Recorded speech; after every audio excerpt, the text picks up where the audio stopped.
Here's the part of the vineyard of Roquetaillade. There's about 12 hectares in this day and age. This is quite small. We produce basically white, but there has been wine in Roquetaillade since the Middle Ages.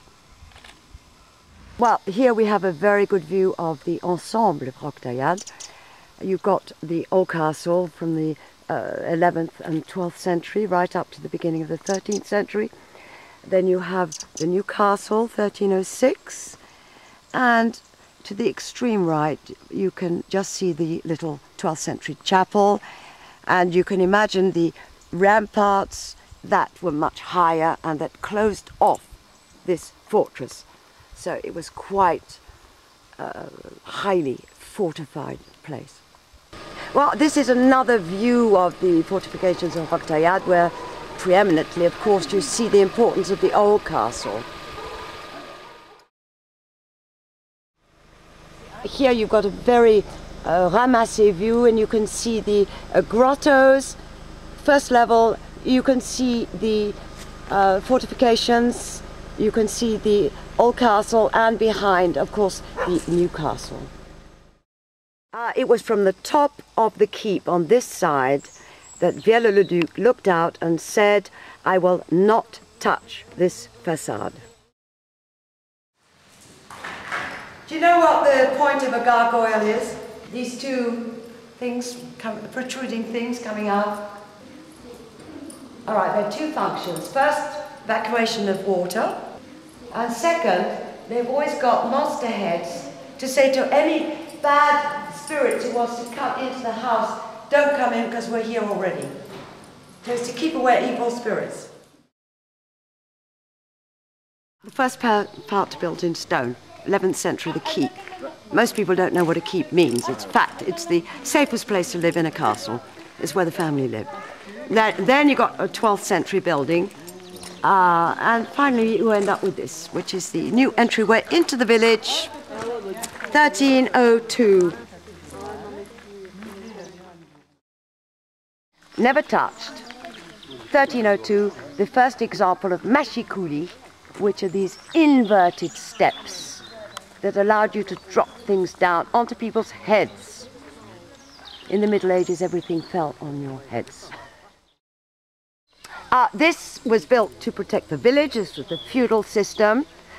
There was a big village here in Roquetaillade. It's disappeared. I wonder why. And I wonder why after 1302, 4 years later, they built this in 1306. Why? What happened? Two reasons. There are no round towers in the old castle.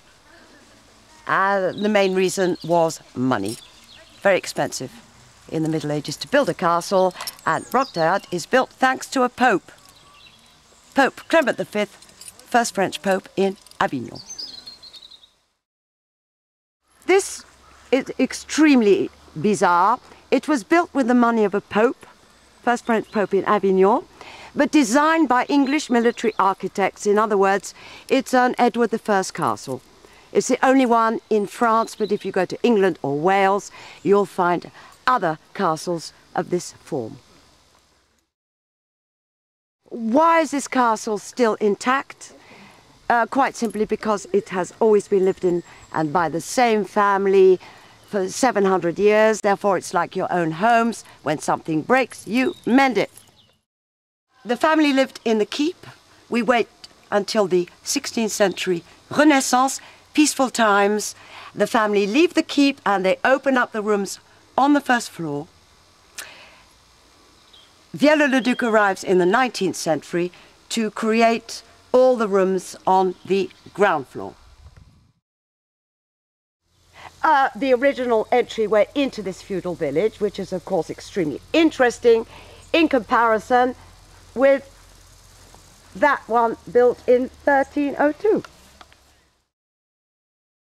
The only thing remaining of the village is the little St. Michael's Chapel, 12th century, in stone, so it did not burn down. But we go inside, we leave the Middle Ages, and we'll find ourselves in the 19th century. This is should be a very long story about the history of the 19th century in France. I don't know how much time we have. Exciting time. The king had lost his head. A lot of new wealth was created with the Industrial Revolution. They had no plan. Viollet-le-Duc arrives. His movement was a systematic return to the Gothic sources of French architecture, the Neo-Gothic movement. This 19th century, therefore, Viollet-le-Duc returned to the Gothic sources. Another movement corresponded to wealth. The French travelled and they discover what to become their future colonies. North Africa, the Orientalist movement that you find in music and painting. Viollet-le-Duc left the decoration of this chapel to his student, who'd just come back from a visit to North Africa. He discovered Moorish art, fell in love with it, and expressed himself in the ceiling. The two important movements were the Neo-Gothic Viollet-le-Duc and the Orientalist, and here we have an example, of course, of the Orientalist movement with this extraordinary ceiling. It was done by Patrick Sarrat, who is totally blind. He painted this painting in his house. He couldn't get it out, so he had to break the door open, and he gave it to Roquetaillade. He's now disappeared. He lives in the Dominican Republic. He's married a black lady and he's got about 6 children. This is the only altarpiece created by Viollet-le-Duc. It's a real jewel, a work of marble, vermeil, stained glass, and semi-precious stone. So what's very interesting in this chapel is we have the Neo-Gothic with the Orientalism, and they work very well together. The font, the work of Viollet-le-Duc, and as in all his work, all his techniques come from the Middle Ages, and this blue he refound this blue with plants and pigments, a famous blue that had been lost with the great cathedrals of Chartres.